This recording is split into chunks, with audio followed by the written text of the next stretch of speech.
Hello, it's Chris Worden. So I'm going to answer the question that I get asked very, very regularly of directors.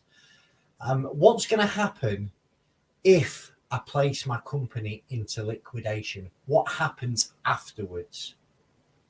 So when you place a company into liquidation and you decide to appoint an insolvency practitioner, an insolvency practitioner is going to look at a number of things when they investigate the company failure and obviously more importantly the director conduct leading up to liquidation. And I'm just going to go through a few things about what they're going to look at. There's so much misinformation out there about what might happen to you personally, what might happen to you professionally if you place a company into liquidation. Listen, let's dispel a few of these myths straight away. You are more than likely still going to be able to be a director. In most cases, you're not going to be made personally responsible for company debts. It shouldn't affect your family home. It shouldn't be on your personal credit score. They're things I hear day in, day out.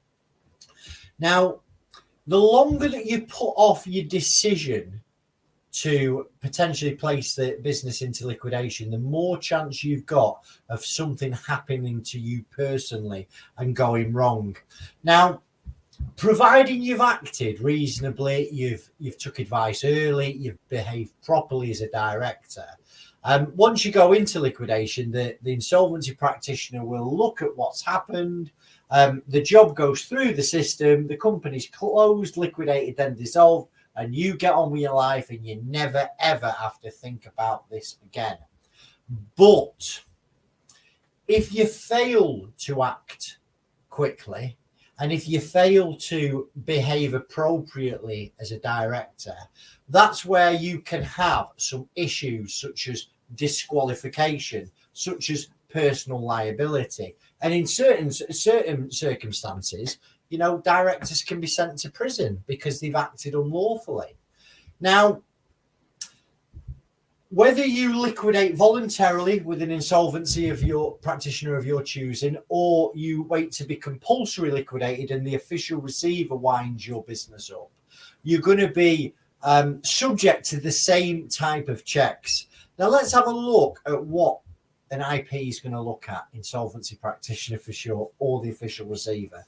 They're going to look for directors' loan accounts. That's where you as a director have taken too much money out of the company and you owe the company money. They're all going to be checking for that. If you've got one, they're going to ask for you to recover it. They're going to ask for you to pay it back. Now, as long as you can prove you have got no money, you can't afford to pay it back, you've got no equity in your properties, it's highly likely you'll either be able to get it reduced down dramatically or written off altogether.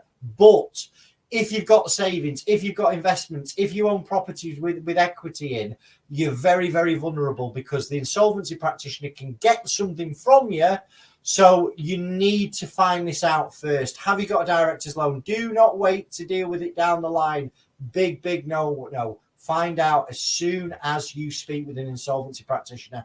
Ask them, will you check my director's loan position? And most of the good ones will do that bank transactional analysis for you free before you make a decision.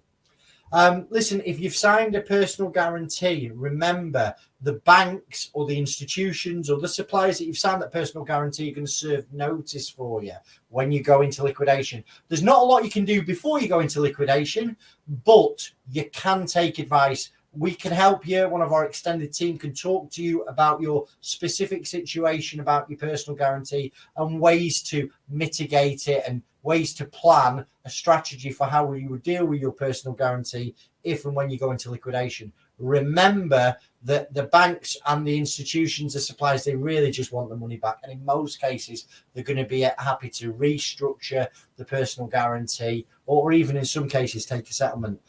Insolvency practitioners are going to check for preference. They're going to check for preference payments. What's a preference payment? It's where you've paid one creditor over another. quite simply, you paid your mum and dad off a loan, or you paid your mate off a loan that they lent the company, instead of paying HMRC, the bank, and your suppliers. It sticks out like a sore thumb, and if an insolvency practitioner finds out that you've made a preference payment, they will look to reverse it, and they could make you personally liable for that money. Transactions undervalue. What that means is you've sold your assets too cheaply. You've got 100 grams worth of stock and you've sold it for 10 quid. I mean, I know that sounds ridiculous, but we have seen some absolutely astonishing sales of assets that have happened before they've appointed a liquidator. Again, a liquidator will check that. They will look at it. It sticks out like a sore thumb, and they'll reverse that transaction. They're also going to look for bounce back loan fraud. Okay, what's bounce back loan fraud? You've increased your turnover. You took too much. You shouldn't have took it at all. Or you've spent it on yourself and not the benefit of the company. This is where you're going to get yourself into issues and troubles. They're the things that are going to be checked once you go into liquidation. If any of this worries you, please, please, please take advice early. Don't let it get too late. A lot of this can be solved or certainly mitigated as long as you take advice early. Please, if you like the video, give it a like, give it a share. Subscribe to us if you want over on YouTube. Thank you for your time. Chris Worden.